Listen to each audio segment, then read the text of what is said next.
ਸਤਿ ਸ਼੍ਰੀ ਅਕਾਲ ਜੀ। ਪੰਜਾਬੀ ਰੇਡੀਓ ਤੇ ਪੰਜਾਬੀ ਟੀਵੀ USA ਵੇਖ ਸੁਣ ਰਹੇ ਸਾਰੇ ਸਰੋਤਿਆਂ ਦਾ ਬਹੁਤ-ਬਹੁਤ ਸਵਾਗਤ ਹੈ ਇਸ ਸਮੇਂ ਦੇ ਵਿਸ਼ੇਸ਼ ਪ੍ਰੋਗਰਾਮ ਖਬਰ ਤੇ ਨਜ਼ਰ ਦੇ ਵਿੱਚ। ਖਬਰ ਤੇ ਨਜ਼ਰ ਪ੍ਰੋਗਰਾਮ ਦੇ ਵਿੱਚ ਜਿੱਥੇ ਦੇਸ਼ ਵਿਦੇਸ਼ ਦੇ ਨਾਲ ਜੁੜੀਆਂ ਹੋਈਆਂ ਕਈ ਅਹਿਮ ਖਬਰਾਂ ਹੁੰਦੀਆਂ ਨੇ ਜਿਨ੍ਹਾਂ ਤੇ ਪਾਈਦਾ ਚਾਨਣਾ, ਉੱਥੇ ਹੀ ਉਹਨਾਂ ਖਬਰਾਂ ਦਾ ਵਿਸ਼ਲੇਸ਼ਣ ਕਰਨ ਦੇ ਲਈ ਸਾਡੇ ਨਾਲ ਸਾਥ ਹੁੰਦਾ ਹੈ ਸੀਨੀਅਰ ਪੱਤਰਕਾਰ ਮਿੰਟੂ ਗੁਰਸਰੀਆ ਜੀ ਦਾ। ਸੋ ਕਰਦੇ ਹਾਂ ਪ੍ਰੋਗਰਾਮ 'ਚ ਉਹਨਾਂ ਦਾ ਸਵਾਗਤ। ਬਹੁਤ-ਬਹੁਤ ਸਵਾਗਤ ਹੈ ਜੀ। ਸ਼ੁਕਰੀਆ ਜੀ ਸਾਰਿਆਂ ਨੂੰ। ਸਤਿ ਸ੍ਰੀ ਅਕਾਲ ਜੀ। ਸਤਿ ਸ਼੍ਰੀ ਅਕਾਲ ਜੀ। ਸੋ ਅੱਜ ਦੇ ਪ੍ਰੋਗਰਾਮ ਦੇ ਸਪਾਂਸਰਸ ਨੇ ਖਾਲਸਾ ਇੰਸ਼ੋਰੈਂਸ। ਲੰਬੇ ਸਮੇਂ ਤੋਂ ਇੰਸ਼ੋਰੈਂਸ ਦੇ ਖੇਤਰ 'ਚ ਸੇਵਾਵਾਂ ਨਿਭਾ ਰਹੇ ਨੇ। ਸੰਪਰਕ ਨੰਬਰ ਹੈ 408 272 2500। ਟਿਰਕਿਆਣਾ ਇਮੀਗ੍ਰੇਸ਼ਨ ਲਾ ਫਰਮ। ਜੇ ਟਿਰਕਿਆਣਾ ਹੋਣਾ ਨਾਲ ਸੰਪਰਕ ਕਰ ਸਕਦੇ ਹੋ ਜੇਕਰ ਇਮੀਗ੍ਰੇਸ਼ਨ ਬਾਬਤ ਕਿਸੇ ਤਰ੍ਹਾਂ ਦੀ ਸਲਾਹ ਕਰਨੀ ਹੈ। Krishan Dhanota Yuba City. Baljinder Singh Nijjar Woodland. GN lube ਵਾਲੇ ਟਰੱਕ ਵਾਸ਼ ਕਰਦੇ ਨੇ, ਆਇਲ ਚੇਂਜ ਕਰਦੇ ਨੇ, 에ਅਰ ਬ੍ਰੇਕਸ ਦਾ ਕੰਮ ਤਸੱਲੀ ਬਖਸ਼ ਕਰਦੇ ਨੇ। ਤੁਸੀਂ ਇਹਨਾਂ ਦੇ ਕੋਲੋਂ ਨਵੇਂ ਪੁਰਾਣੇ ਟਾਇਰ ਵੀ ਖਰੀਦ ਸਕਦੇ ਹੋ। ਲੋਕੇਸ਼ਨ ਸੈਂਟਾਨੇਲਾ ਦੇ ਵਿੱਚ ਹੈ। ਨਿੰਮਾ ਸਹੂਤਾ ਹੋਣਾ ਦਾ ਨੰਬਰ ਹੈ 209 277 0113। Jaswinder Singh Nagra Roseville. Avtar Singh Sangha Yuba City. Baldev Singh Kang Yuba City. ਬਹੁਤ-ਬਹੁਤ ਧੰਨਵਾਦ ਹੈ ਇਹਨਾਂ ਸਾਰੇ ਸਪਾਂਸਰਸ ਦਾ ਜਿਹੜੇ ਜ਼ਰੀਆ ਬਣਦੇ ਨੇ ਪ੍ਰੋਗਰਾਮਾਂ ਨੂੰ ਤੁਹਾਡੇ ਤੱਕ ਪਹੁੰਚਦਾ ਕਰਨ ਦੇ ਲਈ। ਸੋ ਹੁਣ ਰੁਕ ਕਰਦੇ ਹਾਂ ਜੀ ਖਬਰਾਂ ਦਾ। ਮਿੰਟੂ ਜੀ, ਸਭ ਤੋਂ ਪਹਿਲੀ ਖਬਰ ਤੇ ਜੇਕਰ ਆਪਾਂ ਆਈਏ ਤਾਂ ਪੰਜਾਬ ਦੇ ਵਿੱਚ ਬੇਅਦਬੀ ਦੀਆਂ ਘਟਨਾ ਨੂੰ ਬਹੁਤ ਹੀ ਸੰਜੀਦਗੀ ਦੇ ਨਾਲ ਲਿਆ ਜਾਂਦਾ ਹੈ। ਖਾਸ ਤੌਰ ਤੇ 2015 ਦੇ ਵਿੱਚ ਵਾਪਰੀਆਂ ਹੋਈਆਂ ਉਹ ਘਟਨਾਵਾਂ ਜਿਹੜੀਆਂ ਕਿ ਪੰਜਾਬ ਦੇ ਕਹਿ ਲਈਏ ਵੀ ਜ਼ਹਿਨ ਦੇ ਵਿੱਚ ਇਸ ਤਰੀਕੇ ਦੇ ਨਾਲ ਬੈਠ ਗਈਆਂ ਨੇ ਕਿ ਕੋਈ ਵੀ ਇਲੈਕਸ਼ਨ ਹੋਵੇ ਤਾਂ ਸਭ ਤੋਂ ਪ੍ਰਾਈਮ ਮੁੱਦਿਆਂ ਦੇ ਵਿੱਚੋਂ ਇੱਕ ਹੁੰਦੀਆਂ ਨੇ। ਇਸੇ ਤਰ੍ਹਾਂ ਕਹਿੰਦੇ ਨੇ ਕਿ ਪੰਜਾਬ ਦਾ ਮੋਗਾ ਬੇਅਦਬੀ ਕੇਸ ਹੁਣ ਜਿਹੜਾ ਹੈ ਉਸ ਤੇ ਇੱਕ ਫੈਸਲਾ ਆਇਆ ਹੈ ਤੇ ਇਹ ਫੈਸਲਾ ਕਿਵੇਂ ਇਸ ਕੇਸ ਨੂੰ ਪ੍ਰਭਾਵਿਤ ਕਰਦਾ ਹੈ ਤੇ ਕੀ ਇਹ ਕੇਸ ਨੂੰ ਹੁਣ ਨਿਬੇੜਨ ਵੱਲ ਨੂੰ ਵਧਾਏਗਾ ਜਾਂ ਆਲ ਓਵਰ ਇਹਦੇ ਵਿੱਚੋਂ ਆਪਾਂ ਕੀ ਕੱਢ ਸਕਦੇ ਹਾਂ? ਪਾਇਓ ਜ਼ਰਾ ਚਾਨਣਾ। ਦੇਖੋ, ਇਹਦੇ ਵਿੱਚ ਹੋਣਾ ਤੇ ਟ੍ਰਾਇਲ ਹੀ ਹੈ ਨਾ। ਐਟ ਦੀ ਐਂਡ ਤੇ ਟ੍ਰਾਇਲ ਹੋਣਾ ਹੁੰਦਾ ਹੈ ਤੇ ਪਰ ਗੱਲ ਇਹ ਹੁੰਦੀ ਆ ਕਿ ਉੱਥੇ ਸਰਕਾਰ ਦਾ, ਸਟੇਟ ਦਾ ਰੁਖ ਕਿਸ ਤਰ੍ਹਾਂ ਦਾ ਹੈ। ਕਿਸੇ ਵੀ ਕੌਮ ਨੂੰ, ਕਿਸੇ ਵੀ ਵਿਅਕਤੀ ਨੂੰ, ਕਿਸੇ ਵੀ ਮਜ਼ਹਬ ਨੂੰ ਇਨਸਾਫ ਦੇਣ ਵਾਸਤੇ ਜੋ ਸਮਰਪਣ ਭਾਵ ਹੁੰਦਾ ਹੈ, ਜੋ ਇੱਛਾ ਸ਼ਕਤੀ ਹੁੰਦੀ ਹੈ, ਜੋ ਦ੍ਰਿੜਤਾ ਹੁੰਦੀ ਹੈ, ਉਹ ਇਹਨਾਂ ਚੀਜ਼ਾਂ ਤੋਂ ਤੇ ਵਿਖਾਈ ਦਿੰਦੀ ਆ ਨਾ। ਬੇਸਿਕਲੀ ਕੀ ਆ ਕਿ ਇੱਕ ਤੁਹਾਨੂੰ ਪਤਾ ਹੀ ਆ, ਕਾਨੂੰਨੀ ਅਧਿਕਾਰ ਹੁੰਦਾ ਹੈ ਹਰੇਕ ਦੇ ਪਾਸ। ਜੇ ਉਸਨੂੰ ਲੱਗੇ ਕਿ ਮੇਰਾ ਇੱਥੇ ਇੱਕ ਨਿਰਪੱਖ ਟ੍ਰਾਇਲ ਨਹੀਂ ਚੱਲਣਾ ਜਾਂ ਨਹੀਂ ਚੱਲਦਾ ਤਾਂ ਉਹ ਕੋਰਟ ਦੇ ਕੋਲ ਚਾਰਾਜੋਈ ਕਰਦਾ ਹੈ ਕਿ ਮੇਰਾ ਕੇਸ ਜਿਹੜਾ ਉਹ ਟ੍ਰਾਂਸਫਰ ਕਰ ਦਿੱਤਾ ਜਾਵੇ। ਉਹ ਕੇਸ ਜਿਹੜਾ ਹੈ ਫਿਰ ਅਦਾਲਤ ਦੇਖਦੀ ਹੈ ਕਿ ਵਾਕਿਆ ਗਰਾਊਂਡ ਹੈ ਕਿ ਟ੍ਰਾਂਸਫਰ ਕੀਤਾ ਜਾ ਸਕਦਾ ਹੈ ਕਿ ਨਹੀਂ। ਇਸ ਮਾਮਲੇ ਦੇ ਵਿੱਚ ਕੇਸ ਚੰਡੀਗੜ੍ਹ ਟ੍ਰਾਂਸਫਰ ਕਰ ਦਿੱਤਾ ਗਿਆ ਸੀਗਾ। ਹਾਈ ਕੋਰਟ ਨੇ ਫੈਸਲਾ ਦੇ ਦਿੱਤਾ ਸੀਗਾ ਕਿ ਹਾਂ, ਇਹ ਕੇਸ ਜਿਹੜਾ ਟ੍ਰਾਂਸਫਰ ਕਰਨ ਦਾ ਜੋ ਤਰਕ ਹੈ ਉਹ ਬਿਲਕੁਲ ਵਾਜਬ ਹੈ, ਜਾਇਜ਼ ਹੈ। ਉਸ ਤੋਂ ਬਾਅਦ ਗੁਰਸੇਵਕ ਸਿੰਘ ਨਾਂ ਦੇ ਵਿਅਕਤੀ ਨੇ ਸੁਪਰੀਮ ਕੋਰਟ 'ਚ ਪਟੀਸ਼ਨ ਪਾਈ ਸੀ। ਉਹਤੇ ਬਾਅਦ ਸੁਪਰੀਮ ਕੋਰਟ ਨੇ ਇਸ ਫੈਸਲੇ ਨੂੰ ਸਟੇ ਕਰ ਦਿੱਤਾ। ਮਤਲਬ ਇਹੀ ਹੈ ਕਿ ਜਿਹੜੇ 6 ਕੇਸ ਚੰਡੀਗੜ੍ਹ ਦੇ ਕੋਰਟ ਦੇ ਵਿੱਚ ਸ਼ਾਇਦ ਟ੍ਰਾਂਸਫਰ ਕੀਤੇ ਗਏ ਆ, ਉਹਨਾਂ ਦੇ ਵਿੱਚ ਇਹ ਇੱਕ ਕੇਸ ਸ਼ਾਮਲ ਸੀਗਾ। ਇਸ ਤੋਂ ਬਾਅਦ ਇਹਦੀ ਸੁਣਵਾਈ ਜਿਹੜੀ ਆ ਹੁਣ ਅਗਾਂਹ 13 ਅਕਤੂਬਰ ਨੂੰ ਹੋਣੀ ਆ। ਹੁਣ ਜੋ ਇੱਥੇ HS ਫੂਲਕਾ ਨੇ ਗੱਲ ਕਹੀ ਆ, ਉਹਨਾਂ ਨੇ ਦੱਸਿਆ ਕਿ ਹਾਈ ਕੋਰਟ ਨੇ 17 ਮਾਰਚ 2025 ਨੂੰ ਕਿਹਾ ਸੀ ਕਿ ਪੰਜਾਬ ਦਾ ਮਾਹੌਲ ਠੀਕ ਨਹੀਂ ਜੀ। ਇਸ ਆਧਾਰ ਤੇ 6 ਕੇਸ ਟ੍ਰਾਂਸਫਰ ਕੀਤੇ ਗਏ ਸਨ। ਜਿਹੜੇ ਕੇਸ ਟ੍ਰਾਂਸਫਰ ਕੀਤੇ ਗਏ ਉਹਨਾਂ ਦੇ ਵਿੱਚ ਮੋਗਾ ਦੇ ਰਹਿਣ ਵਾਲੇ ਗੁਰਸੇਵਕ ਸਿੰਘ ਨੇ ਹਿੰਮਤ ਦਿਖਾ ਕੇ ਸੁਪਰੀਮ ਕੋਰਟ ਨੂੰ ਚੁਣੌਤੀ ਦਿੱਤੀ।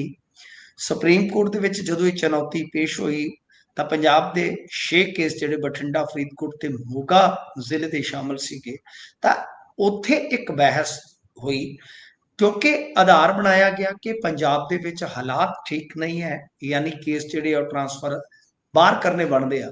ਤਾਂ ਬੜਾ ਇੱਕ ਮੈਂ ਕਹੂੰਗਾ ਕਿ ਵੈਲਿਊਬਲ ਆਰਗੂਮੈਂਟ ਜਿਹੜਾ ਹੈ ਉਹ ਕਾਊਂਟਰ ਦੇ ਰੂਪ ਦੇ ਵਿੱਚ ਪੇਸ਼ ਕੀਤਾ ਗਿਆ। ਤਾਂ ਉਹਨਾਂ ਨੇ ਜੋ ਉੱਥੇ ਇਸ ਆਧਾਰ ਤੇ ਕਾਊਂਟਰ ਕੀਤਾ ਕਿ ਭਾਈ ਵੇਖੋ, ਜੇ ਤੁਹਾਡੇ ਸਮਾਗਮ ਹੋ ਸਕਦੇ ਆ, ਜੀ ਮਤਲਬ ਕਿ ਦੋਸ਼ੀ ਪੰਜਾਬ ਦੇ ਵਿੱਚ ਰਹਿੰਦੇ ਆ, ਉਹਨਾਂ ਦੇ ਹੁੰਦਿਆਂ ਜੇ ਡੇਰੇ ਦੇ ਸਮਾਗਮ ਹੋ ਸਕਦੇ ਆ ਤੇ ਕੇਸ ਦੀ ਸੁਣਵਾਈ ਵੇਲੇ ਕਿਹੜਾ ਮਾਹੌਲ ਵਿਗੜਦਾ ਜੀ। ਜੀ। ਤੇ ਚੰਡੀਗੜ੍ਹ ਜਿਹੜਾ ਸ਼ਿਕਾਇਤਕਰਤਾ ਨੂੰ ਵੀ ਆਉਣਾ ਪਵੇਗਾ ਨਾ ਜੀ ਕਿ ਉਹਦੇ ਵਾਸਤੇ ਉੱਥੇ ਮਾਹੌਲ ਠੀਕ ਹੈ। ਮਤਲਬ ਤੁਸੀਂ ਵੇਖੋ ਨਾ ਕਿ ਫਰਜ਼ ਕਰੋ ਕਿ ਕੋਈ ਵੀ ਬੰਦਾ ਕਿਸੇ ਵੀ ਫੌਜਦਾਰੀ ਕੇਸ ਦੇ ਵਿੱਚ ਜਾਂ ਕ੍ਰਿਮੀਨਲ ਕੇਸ ਦੇ ਵਿੱਚ ਮੁਦਈ ਆ, ਤੇ ਜੀ ਮੁਦਈ ਪਾਰਟੀ ਨੂੰ ਤੁਸੀਂ ਇੱਕ ਤਰ੍ਹਾਂ ਨਾਲ ਸਜ਼ਾ ਦੇ ਦਿੱਤੀ, ਉਹਦੇ ਕੋਲ ਹੋ ਸਕਦਾ ਕਿਰਾਏ ਭਾੜੇ ਦਾ ਵੀ ਤੋੜਾ ਹੋਵੇ, ਤੁਸੀਂ ਜੀ ਕੇਸ ਟ੍ਰਾਂਸਫਰ ਕਰਵਾ ਲਿਆ, ਹੁਣ ਉਹ ਤੇ ਮੋਗੇ ਤੋਂ ਚੰਡੀਗੜ੍ਹ ਜਾਇਆ ਕਰੇਗਾ ਨਾ ਤਰੀਕਾਂ ਤੇ, ਹੂੰ ਇਹ ਵੀ ਤੇ ਵੇਖਣ ਦੀ ਜ਼ਰੂਰਤ ਹੈ। ਸੋ ਦੋ ਖੂਬਸੂਰਤ ਹੁਣ ਤੱਕ ਇਹਦੇ ਚ ਆਰਗੂਮੈਂਟ ਪੇਸ਼ ਕੀਤੇ ਗਏ, ਜਿਨ੍ਹਾਂ ਤੇ ਸੁਣਵਾਈ ਕਰਦਿਆਂ ਸੁਪਰੀਮ ਕੋਰਟ ਨੇ ਫਿਲਹਾਲ ਇਸ ਮਾਮਲੇ ਨੂੰ ਉੱਥੇ ਹੀ ਰੱਖ ਦਿੱਤਾ, ਸਟੇ ਕਰ ਦਿੱਤਾ, ਜਿਉਂ ਦੀ ਤਿਉਂ ਸਥਿਤੀ ਜਿਹੜੀ ਆ ਬਣਾਉਣ ਵਾਸਤੇ ਆਰਡਰ ਪੇਸ਼ ਕਰ ਦਿੱਤੇ ਗਏ ਨੇ। ਪਰ ਇੰਟਰਸਟਿੰਗ ਫੈਕਟ ਜੋ ਇਹਦੇ ਵਿੱਚ ਤੁਹਾਨੂੰ ਨਜ਼ਰ ਆਏਗਾ, ਜੀ ਉਹ ਮੈਂ ਹੁਣੇ ਤੁਹਾਨੂੰ ਦੱਸਾਂਗਾ ਤੇ ਤੁਸੀਂ ਸਾਰੇ ਹੀ ਤਕਰੀਬਨ ਸਹਿਮਤ ਹੋ ਜਾਓਗੇ। ਪਰ ਇੱਥੇ ਵੇਖੋ ਕਿ ਉਹ ਬੰਦੇ ਜਿਹੜੇ ਕਹਿੰਦੇ ਸਨ ਕਿ ਅਸੀਂ ਬੇਅਦਬੀਆਂ ਵਾਲੇ ਬੰਦੇ ਤੇ ਬਾਈ ਦੂਜੇ ਦਿਨ ਹੀ ਖਿੱਚ ਕੇ ਅੰਦਰ ਮਾਰਾਂਗੇ, ਯਾਦ ਹੋਣਾ ਤੁਹਾਨੂੰ। ਜੀ ਜੀ ਤਾਂ ਹੁਣ ਤੁਸੀਂ ਵੇਖੋ ਜਨਾਬ ਕਿ ਉਹ ਜਿਹੜੇ ਬੰਦੇ ਆ ਉਹਨਾਂ ਦੇ ਰਾਜ ਦੇ ਵਿੱਚ ਕੀ ਹੋ ਰਿਹਾ ਹੈ, ਉਹਨਾਂ ਦੇ ਰਾਜ ਦੇ ਵਿੱਚ ਕੀ ਹੋ ਰਿਹਾ ਹੈ। ਗੁਰਪ੍ਰੀਤ ਜੀ, ਇਹ ਸਟੇਟ ਦਾ ਕੰਮ ਬਣਦਾ ਹੈ ਨਾ ਜੀ ਕਿ ਭਾਈ ਮੰਨ ਲਓ ਜੇ ਹਾਈ ਕੋਰਟ ਨੇ ਐਸਾ ਮਾਮਲਾ ਜਿਹੜਾ ਹੈ ਉਹ ਇੱਕ ਤਰਫ ਫੈਸਲਾ ਦੇ ਕੇ ਵਿਗਾੜ ਦਿੱਤਾ ਕਿ ਹਾਂ ਭਾਈ ਕੇਸ ਦਾ ਜਿਹੜਾ ਸਾਰਾ ਟਰਾਇਲ ਆ ਉਹ ਉੱਥੇ ਹੋਏਗਾ, ਯੂਟੀ ਦੇ ਵਿੱਚ ਹੋਏਗਾ, ਤੁਸੀਂ ਇੱਕ ਤੇ ਉੱਥੇ ਮੁਕੱਦਮਾ ਹਾਰ ਗਏ, ਪਹਿਲੀ ਤੇ ਗੈਰ ਜ਼ਿੰਮੇਵਾਰੀ ਤੁਹਾਡੀ ਇਹ ਰਹੀ ਕਿ ਤੁਸੀਂ ਉੱਥੇ ਮੁਕੱਦਮਾ ਹਾਰ ਗਏ। ਦੂਜਾ ਜੀ ਕਿ ਭਾਈ ਤੁਸੀਂ ਉਸ ਨੂੰ ਚੈਲੰਜ ਵੀ ਨਹੀਂ ਕੀਤਾ, ਇਹਦਾ ਮਤਲਬ ਹੈ ਕਿ ਤੁਸੀਂ ਸਹਿਮਤ ਜੇ, ਤੁਹਾਡੀ ਜੀ ਮੌਨ ਸਹਿਮਤੀ ਜਿਹੜੀ ਆ ਉਹ ਇਸ਼ਾਰਾ ਕਰਦੀ ਹੈ ਕਿ ਤੁਹਾਡੇ ਅੰਦਰ ਕੀ ਚੱਲਦਾ ਹੈ। ਤਾਂ ਇਹ ਹੈ ਦੋਗਲਾਪਨ ਸਿਆਸਤ ਦਾ, ਇਹ ਹੈ ਦੋਗਲਾਪੰਤੀ, ਇਹ ਹੈ ਜੀ ਫੁਕਰਬਾਜ਼ੀਆਂ ਉਸ ਵੇਲੇ ਕੀਤੀਆਂ ਮਾਰੀਆਂ, ਜੋ ਵੀ ਇਹਨਾਂ ਨੇ ਕਰਨਾ ਸੀ ਉਸ ਵੇਲੇ। ਤੁਹਾਨੂੰ ਪਤਾ ਬੇਅਦਬੀ ਦੇ ਮਾਮਲੇ ਦੇ ਵਿੱਚ ਪਹਿਲਾਂ ਤੇ ਕੈਪਟਨ ਨੇ ਸਰਕਾਰ ਬਣਾਈ ਤੇ ਫਿਰ ਤੁਸੀਂ ਵੇਖਿਆ ਕਿ ਉਹਨੇ ਕੀ ਦੋਗਲਾਪਨ ਕੀਤਾ, ਤੇ ਹੁਣ ਇਹਨਾਂ ਦੇ ਵੀ ਲੱਛਣ ਜਿਹੜੇ ਆ ਲਗਭਗ ਉਹੀ ਆ। ਤੇ ਮੈਂ ਇਸੇ ਮੰਚ ਤੇ, ਇਸ ਤੋਂ ਇਲਾਵਾ ਕਈ ਹੋਰ ਮੰਚਾਂ ਤੇ ਬਹੁਤ ਵਾਰੀ ਸਿੱਖਾਂ ਨੂੰ ਕਹਿ ਚੁੱਕਾ ਕਿ ਜੇ ਕੋਈ ਇਹਨਾਂ ਮਾਮਲਿਆਂ ਦੇ ਵਿੱਚ ਇਨਸਾਫ ਦੀ ਅਤੇ ਇਸ ਤੋਂ ਇਲਾਵਾ ਸਾਜ਼ਿਸ਼ ਦੀ ਪੂਰੀ ਜੋ ਪਰਦਾ ਪੋਸ਼ੀ ਹੋਈ ਆ, ਉਸ ਸਾਰੀ ਚੀਜ਼ ਨੂੰ ਕਹੇ ਕਿ ਇਹ ਸਾਰੀ ਖੁੱਲ ਕੇ ਸਾਹਮਣੇ ਆ ਜਾਏਗੀ, ਮੈਨੂੰ ਲੱਗਦਾ ਕਿ ਉਹ ਮੁਗਾਲਤੇ ਦੇ ਵਿੱਚ ਆ, ਉਹ ਗਫਲਤ ਦੇ ਵਿੱਚ ਆ, ਕਦੇ ਵੀ ਐਸਾ ਸੰਭਵ ਨਹੀਂ ਹੋਣਾ। ਜੀ ਸੋ ਇਹੀ ਤਰਾਸਦੀ ਹੈ ਇਸ ਸਿਸਟਮ ਦੀ ਤੇ ਇਹ ਸਾਰੀਆਂ ਚੀਜ਼ਾਂ ਦੀ ਕਿ ਇੱਥੇ ਇੱਕ ਤੋਂ ਦੂਜੇ ਤੋਂ ਤੀਜੇ ਹੱਥ ਇਹ ਚੀਜ਼ਾਂ ਜਾਂਦੀਆਂ ਰਹਿੰਦੀਆਂ ਨੇ, ਪਰ ਉਹਨਾਂ ਦਾ ਹੱਲ ਪਰਮਾਨੈਂਟ ਦੇਣ ਦੇ ਲਈ ਕੋਈ ਵੀ ਇੰਨਾ ਕਹਿ ਲਈਏ ਵੀ ਸੁਹਿਰਦ ਨਹੀਂ ਹੈ ਜਾਂ ਫਿਰ ਚਾਹੁੰਦਾ ਨਹੀਂ ਹੈ। ਇਹ ਬਹੁਤ ਵੱਡੀਆਂ ਦਿੱਕਤਾਂ ਨੇ ਸਿਸਟਮ ਦੀਆਂ, ਇਹ ਖੇਲਿਆ ਜਾਂਦਾ ਹੈ ਲੋਕਾਂ ਦੀਆਂ ਭਾਵਨਾਵਾਂ ਦੇ ਨਾਲ। ਅੱਗੇ ਚੱਲੀਏ ਤਾਂ ਉਧਰ ਬੀਬੀਐਮਬੀ ਦੇ ਬਿਆਨ ਤੇ ਸਿਆਸਤ ਗਰਮਾਈ ਹੈ ਜੀ। ਦੇਖੋ ਬੀਬੀਐਮ ਦੇ ਮਾਮਲੇ ਦੇ ਵਿੱਚ ਜੋ ਬੀਬੀਐਮ ਵੀ ਕਹਿ ਰਿਹਾ ਹੈ, ਉਸ ਮਾਮਲੇ 'ਚ ਹੁਣ ਤੁਹਾਨੂੰ ਪਤਾ ਰਿਐਕਸ਼ਨ ਤੇ ਆਉਣੇ ਸੁਭਾਵਿਕ ਹੈ, ਕਿਉਂਕਿ ਪਾਣੀਆਂ ਦੇ ਮੁੱਦੇ ਤੇ ਤੁਹਾਨੂੰ ਪਤਾ ਹਰੇਕ ਕਹਿੰਦਾ ਮੈਂ ਪਾਣੀ ਕਾ ਰਾਖਾ, ਮੈਂ ਪਾਣੀ ਕਾ ਰਾਖਾ। ਹੁਣ ਬੀਬੀਐਮਬੀ ਨੇ ਇੱਕ ਤਰਕ ਦਿੱਤਾ ਸੀ ਹਾਈ ਕੋਰਟ ਦੇ ਵਿੱਚ ਕਿ ਜੇਕਰ ਇਹਨਾਂ ਨੇ ਸਾਡਾ ਕਹਿਣਾ ਮੰਨ ਲਿਆ ਹੁੰਦਾ, ਇੱਕ ਨਾ ਗੀਤ ਸੀ, ਜੇ ਮੰਨ ਲੈਂਦੀ ਗੱਲ ਮਿੱਤਰਾਂ ਦੀ ਤੂੰ ਬਹੁਤੀ ਚੰਗੀ ਰਹਿਣਾ ਸੀ, ਤਾਂ ਮਤਲਬ ਕਿ ਭਾਈ ਜੇ ਤੂੰ ਸਾਡੇ ਨਾਲ ਵਸ ਪੈਂਦੀ ਤੇ ਠੀਕ ਸੀ। ਤੇ ਹੁਣ ਇਹੀ ਗੱਲ ਇਹ ਕਹਿ ਰਹੇ ਆ ਕਿ ਵੀ ਜੇ ਤੁਸੀਂ ਮਿੱਤਰਾਂ ਦੀ ਗੱਲ ਮੰਨ ਲੈਂਦੇ, ਬੀਬੀਐਮਬੀ ਦੀ ਗੱਲ ਮੰਨ ਲੈਂਦੇ, ਹਰਿਆਣੇ ਨੂੰ ਪਾਣੀ ਛੱਡ ਦਿੰਦੇ ਤੇ ਹੜ੍ਹਾਂ ਦੀ ਹਾਲਤ ਆ ਨਾ ਹੁੰਦੀ। ਇਹ ਗੱਲ ਹਾਈ ਕੋਰਟ ਦੇ ਵਿੱਚ ਬੀਬੀਐਮਬੀ ਕਹਿ ਰਿਹਾ ਹੈ। ਤੇ ਉਸ ਤੋਂ ਬਾਅਦ ਇਹਨਾਂ ਨੇ ਐਤਰਾਜ਼ ਜਤਾਇਆ, ਉੱਥੇ ਵੀ ਮੈਂ ਐਵੇਂ ਕਹਾਂ ਪੰਜਾਬ ਸਰਕਾਰ ਨੇ ਇਹਨੂੰ ਕਾਊਂਟਰ ਕੀਤਾ। ਤਾਂ ਹੁਣ ਕੀ ਹੋਇਆ ਕਿ ਬੀਬੀਐਮਬੀ ਦੀਆਂ ਜਿਹੜੀਆਂ ਵਿਧਾਨਕ ਸ਼ਕਤੀਆਂ ਉਹਨਾਂ ਦੀ ਕਾਪੀ ਮੰਗਵਾਈ ਗਈ ਆ, ਕਿਉਂਕਿ ਦੋਨਾਂ ਦੇ ਜਿਹੜੇ ਤਰਕ ਆ ਉਹ ਅੱਡ ਅੱਡ ਆ, ਅਲੱਗ-ਅਲੱਗ ਆ। ਹੁਣ ਉਹ ਦੋਵੇਂ ਕਾਪੀਆਂ ਜਦੋਂ ਧਿਰਾਂ ਲੈ ਕੇ ਜਾਣਗੀਆਂ, ਉਹਨਾਂ ਤੇ ਬਹਿਸ ਕਰਨਗੀਆਂ, ਉਹ ਬਾਅਦ ਦੀ ਗੱਲ ਆ। ਪਰ ਅੱਜ ਆਮ ਆਦਮੀ ਪਾਰਟੀ ਦੇ ਜਿਹੜੇ ਬੁਲਾਰੇ ਆ ਜੀ ਉਹਨਾਂ ਨੇ ਇਸ ਚੀਜ਼ ਦਾ ਜਵਾਬ ਦਿੱਤਾ ਹੈ। ਤਾਂ ਗੱਲ ਇਹ ਆ ਕਿ ਸਿਆਸਤ ਤਾਂ ਫਿਰ ਤੁਹਾਨੂੰ ਪਤਾ ਹੀ ਆ, ਸੁਭਾਵਿਕ ਹੈ, ਗਰਮਾ ਜਾਂਦੀ ਹੈ ਇਹੋ ਜਿਹੇ ਮਾਮਲੇ ਦੇ ਵਿੱਚ। ਤਾਂ ਇਹਨਾਂ ਨੇ ਕਿਹਾ ਕਿ ਕੇਂਦਰ ਦੀ ਭਾਰਤੀ ਜਨਤਾ ਪਾਰਟੀ, ਹਰਿਆਣੇ ਦੀ ਬੀਜੇਪੀ ਤੇ ਬੀਬੀਐਮਬੀ, ਇਹਨਾਂ ਨੇ ਲਗਾਤਾਰ ਪੰਜਾਬ ਦੇ ਖਿਲਾਫ ਸਾਜ਼ਿਸ਼ ਕੀਤੀ ਆ। ਠੀਕ ਹੈ ਜੀ। ਬੀਬੀਐਮਬੀ ਭਾਰਤੀ ਜਨਤਾ ਪਾਰਟੀ ਦਾ ਮਾਊਥ ਪੀਸ ਬਣ ਕੇ ਚੱਲ ਰਿਹਾ ਹੈ। ਤੇ ਇਸ ਤੋਂ ਇਲਾਵਾ ਦੂਜਾ ਨੁਕਤਾ ਹੈ ਕਿ ਅੱਜ ਇੱਕ ਨਵਾਂ ਨੈਰੇਟਿਵ ਸੈੱਟ ਕਰਨ ਦੀ ਕੋਸ਼ਿਸ਼ ਕੀਤੀ ਜਾ ਰਹੀ ਆ। ਬੀਬੀਐਮਬੀ ਜੀ। ਕਹਿ ਰਿਹਾ ਕਿ ਜੇਕਰ ਹਰਿਆਣੇ ਨੂੰ ਪਾਣੀ ਦੇ ਦਿੱਤਾ ਜਾਂਦਾ ਤੇ ਪੰਜਾਬ ਦੇ ਵਿੱਚ ਹੜ੍ਹ ਨਾ ਆਉਂਦਾ, ਤੇ ਹਾਲਾਂਕਿ ਹੂੰ। ਉਹ ਕਹਿੰਦੇ ਕਿ ਹੜ੍ਹ ਇੱਕ ਕੁਦਰਤੀ ਵਿਪਤਾ ਹੈ ਜਿਹਦੇ ਵਿੱਚ ਪੰਜਾਬ ਦੀ ਭਿਆਨਕ ਤਬਾਹੀ ਹੋਈ ਆ। ਤੇ ਨਾਲ ਉਹ ਜੀ। ਕਹਿੰਦੇ ਕਿ ਮੈਂ ਬੀਬੀਐਮਬੀ ਨੂੰ ਚੈਲੰਜ ਕਰਦੇ ਹਾਂ ਕਿ ਵੈਸੇ ਤਾਂ ਬੀਬੀਐਮਬੀ ਗੱਲ ਤੇ ਸਟੇਟਮੈਂਟ ਦਿੰਦਾ ਕਿ ਬੀਬੀਐਮਬੀ ਦੀ ਉਸ ਵਕਤ ਦੀ ਇੱਕ ਵੀ ਸਟੇਟਮੈਂਟ ਹੈ ਜਿਹਦੇ ਵਿੱਚ ਇਹਨਾਂ ਕਿਹਾ ਹੋਵੇ ਕਿ ਜੇਕਰ ਹਰਿਆਣੇ ਨੂੰ ਪਾਣੀ ਨਾ ਦਿੱਤਾ ਤੇ ਪੰਜਾਬ ਦੇ ਵਿੱਚ ਹੜ੍ਹ ਆ ਜਾਏਗਾ। ਜੀ। ਇਹ ਇੱਕ ਕੁਦਰਤੀ ਆਫਤ ਦਾ ਸਹਾਰਾ ਲੈ ਕੇ ਹੁਣ ਅਗਲੀ ਸਾਜ਼ਿਸ਼ ਦਾ ਮੁੱਢ ਬਣ ਰਹੇ ਆ ਤਾਂ ਕਿ ਆਉਣ ਵਾਲੇ ਸਮੇਂ ਦੇ ਵਿੱਚ ਪੰਜਾਬ ਚੋਂ ਪਾਣੀ ਕਿਸ ਤਰ੍ਹਾਂ ਲੁੱਟਿਆ ਜਾਣਾ ਉਹਦਾ ਪ੍ਰਬੰਧ ਕੀਤਾ ਜਾ ਸਕੇ, ਤੇ ਆਮ ਆਦਮੀ ਪਾਰਟੀ ਇਹ ਕਦੇ ਹੋਣ ਨਹੀਂ ਦੇਵੇਗੀ।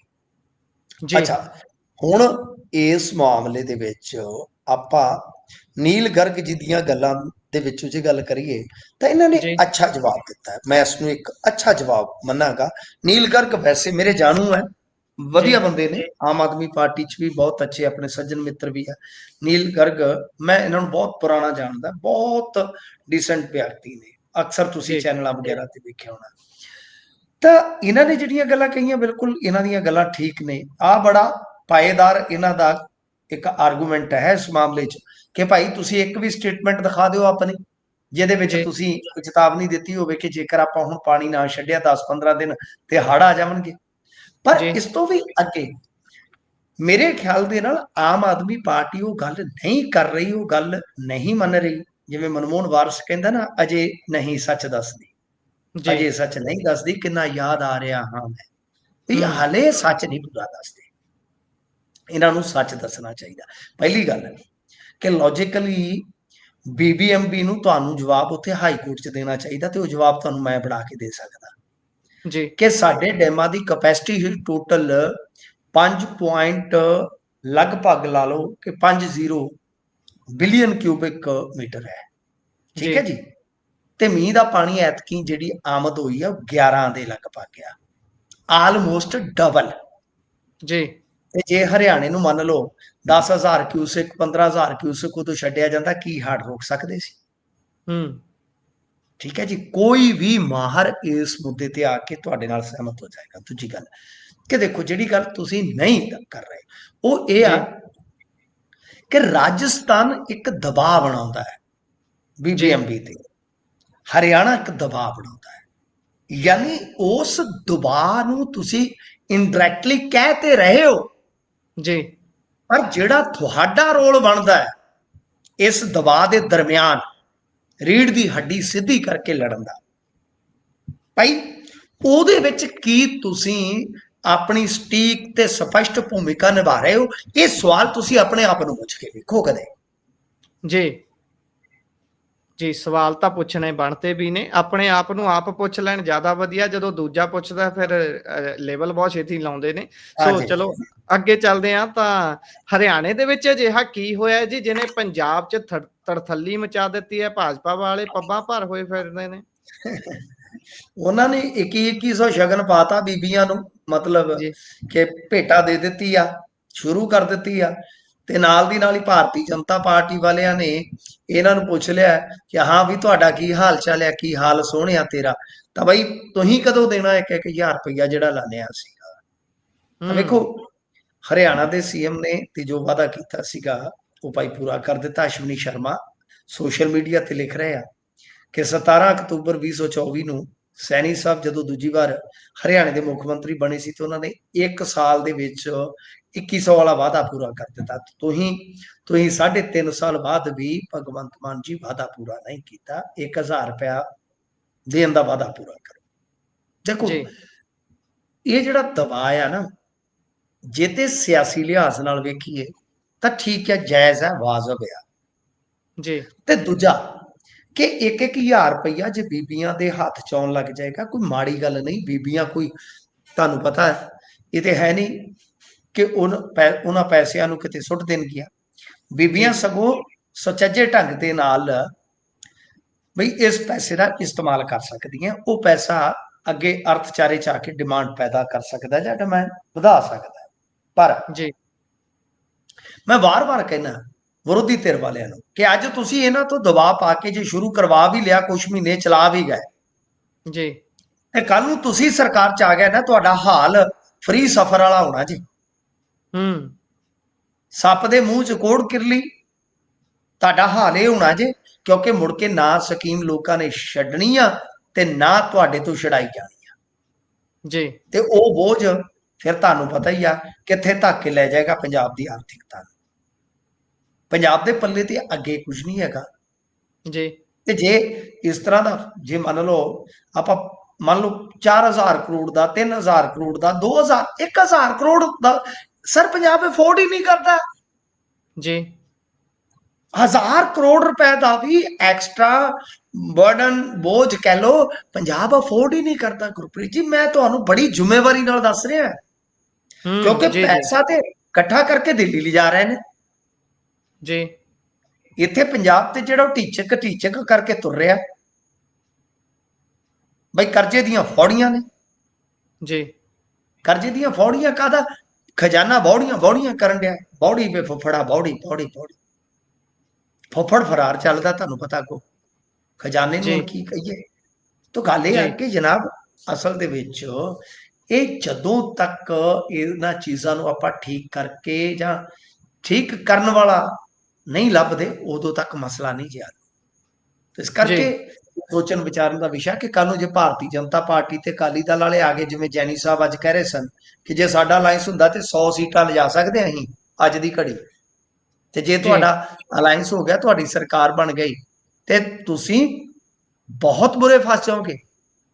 ਮੈਂ ਅੱਜ ਵੀ ਹੂੰ। ਕਹਿਣਾ, ਮੈਂ ਜ਼ਿੰਮੇਵਾਰੀ ਨਾਲ ਕਹਿਣਾ, ਕੋਈ ਇਮਾਨਦਾਰ ਤੋਂ ਇਮਾਨਦਾਰ ਵਿਅਕਤੀ ਵੀ ਲੱਭ ਕੇ ਜੀ। ਪੰਜਾਬ ਦੀ ਗੱਦੀ ਤੇ ਬਿਠਾ ਦਿਓ, ਸਰ ਉਹਦੀ ਵੀ ਬੱਸ ਹੋ ਜਾਏਗੀ। ਹੂੰ। ਇਹੋ ਜੀ। ਜੀ ਹਾਲਤ ਦੇ ਵਿੱਚ ਆ। ਠੀਕ ਹੈ ਨਾ ਜੀ। ਫੁਕਰੀਆਂ ਫੇਸਬੁੱਕ ਤੇ ਜਿੰਨੀਆਂ ਮਰਜ਼ੀ ਮਾਰ ਲੈਣ ਕਿ ਸਾਡੇ ਵਰਗਾ ਖੁਸ਼ਹਾਲ ਕੋਈ ਨਹੀਂ, ਜੋ ਮਰਜ਼ੀ ਕਹਿ ਲੋ, ਰੰਗਲਾ ਜੀ। ਪੰਜਾਬ ਕਹਿ ਲੋ, ਜੋ ਮਰਜ਼ੀ ਕਹਿ ਲੋ। ਠੀਕ ਆ, ਆਪਣੀ ਆਈ ਚਲਾਈ, ਕੁਝ ਖੇਤੀਬਾੜੀ ਦੀ ਆਰਥਿਕਤਾ ਹੈਗੀ ਆ, ਕੁਝ ਸਰਵਿਸ ਸੈਕਟਰ ਸਾਡਾ ਚੱਲਦਾ, 4 ਪੈਸੇ ਆਈ ਜਾਂਦੇ, 4 ਪੈਸੇ ਕੰਮ ਨੂੰ ਚਲਾਈ ਜਾਂਦੇ, ਥੋੜਾ ਬਹੁਤਾ ਉਦਯੋਗ ਦਾ, ਥੋੜਾ ਬਹੁਤਾ ਕੰਸਟਰਕਸ਼ਨ ਦਾ ਸੈਕਟਰ ਦਾ ਸਹਾਰਾ ਹੈਗਾ, ਕੁਝ ਹੋਰ ਸੈਕਟਰ ਧੱਕਮ ਧੱਕਾ ਚੱਲੀ ਜਾਂਦਾ। ਪਰ ਓਵਰਆਲ ਜੀ। ਜੇ ਤੁਸੀਂ ਆਖੋ ਕਿ ਰਾਤੋਂ ਰਾਤ ਅਸੀਂ ਸਰਪਲਸ ਦੇ ਵਿੱਚ ਚਲੇ ਜਾਵਾਂਗੇ, ਰਾਤੋਂ ਰਾਤ ਕੋਈ ਆ ਕੇ ਸਾਰੇ ਦੁੱਖਾਂ ਦਾ ਨਿਵਾਰਨ ਕਰ ਦੇਗਾ, ਇਹ ਬਹੁਤ ਵੱਡੀ ਗਲਤਫਹਿਮੀ ਹੋਏਗੀ। ਜੀ। ਉਧਰ ਅਗਲੀ ਖਬਰ ਦੇ ਵੱਲ ਵਧੀਏ ਤਾਂ ਸਿੰਗਲਾ ਦੀਆਂ ਜਾਇਦਾਦਾਂ ਦੇ ਉੱਤੇ ਕਾਰਵਾਈ ਹੋਈ ਹੈ ਜੀ। ਦੇਖੋ, ਇਹ ਕਿਹੜੀ ਕਾਰਵਾਈ ਹੋਈ ਆ ਮੈਨੂੰ ਤੇ ਪਤਾ ਨਹੀਂ ਹੈ। ਹੁਣ ਦੇਖੋ, ਗੱਲ ਜਿਹੜੀ ਆ ਉਹ ਇਹੋ ਆ ਕਿ ਕਰੋੜਾਂ ਦੀਆਂ ਸੰਪਤੀਆਂ ਜੀ, ਪ੍ਰਾਪਰਟੀਆਂ, 3 ਬੈਂਕ ਅਕਾਊਂਟ ਜਿਹੜੇ ਆ ਉਹ ਸੀਲ ਕਰ ਦਿੱਤੇ ਗਏ ਆ। ਕਾਹਦਾ ਮਾਮਲਾ ਜੀ? ਜਾ ਕੇ ਵੇਖੀਏ ਤੇ ਫਿਰ ਪਤਾ ਲੱਗਦਾ ਕਿ ਵਿਜੀਲੈਂਸ ਬਿਊਰੋ ਨੇ ਜਾ ਕੇ ਦੱਸਿਆ ਕੋਰਟ ਨੂੰ ਕਿ ਸਟੇਟ ਬਨਾਮ ਰਕੇਸ਼ ਕੁਮਾਰ ਸਿੰਗਲਾ ਐਂਡ ਅਦਰਸ ਦੇ ਵਿੱਚ 23 ਦੇ ਅੰਦਰ ਜਿਹੜੀ 19 ਅਪ੍ਰੈਲ ਨੂੰ ਇੱਕ FIR ਕੀਤੀ ਗਈ ਸੀਗੀ। ਉਹਦੇ ਵਿੱਚ ਬਈ ਕੁਝ ਪ੍ਰਾਪਰਟੀਆਂ ਜਿਹੜੀਆਂ ਉਹ ਜ਼ਬਤ ਕਰ ਲਈਆਂ ਗਈਆਂ, ਯਾਨੀ ਟੋਟਲ ਆਪਾਂ ਜੇ ਕਹਿ ਲਈਏ ਕਿ ਲਗਭਗ 8 ਕਰੋੜ ਦੀਆਂ। ਠੀਕ ਹੈ ਜੀ। ਕੇਸ ਦਰਜ ਹੋਇਆ ਸੀ ਸਿੰਗਲਾ ਤੇ ਆਮਦਨ ਤੋਂ ਵੱਧ ਖਰਚ ਦਾ। 1 ਅਪ੍ਰੈਲ 11 ਤੋਂ 31 ਜੁਲਾਈ 22 ਤੱਕ 2 ਕਰੋੜ 59,68,952 ਰੁਪਈਆਂ ਦੀ ਆਮਦਨ ਰਕੇਸ਼ ਸਿੰਗਲਾ ਨੇ ਕੀਤੀ ਸੀ ਤੇ ਕੁੱਲ 4 ਕਰੋੜ 43,87,182 ਰੁਪਏ ਦਾ ਖਰਚ ਆਇਆ ਸੀਗਾ।